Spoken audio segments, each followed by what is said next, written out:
O, eto nga po guys, eto ang school supplies ko para sa grade 2. Eto. Tsaka, eto yung lapis ko. Ito yung mga lapis ko, oh. Tapos, lahat ng notebook talaga, kulay green. Ewan ko kay Lola kung bakit nga binili lahat ng kulay ng green, pero okay lang. Tapos, eto naman pong papel. Ito sa pag-grade 2. Ito guys. Tapos, 2 days na lang. Malapit na yung pasukan ko. Bukas 1 day na lang. Excited na ako. Tsaka, may kulay pa ako. Oh, 95. Ay, di nga pala to 95. Ito yung mga colors. So, guys, nagbili kami sa palengke.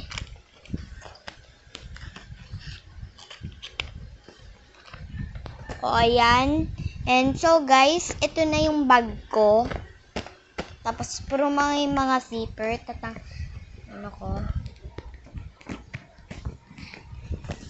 So, guys, kapag katapos ko mag-grade 2, height honor na ako nung grade 2.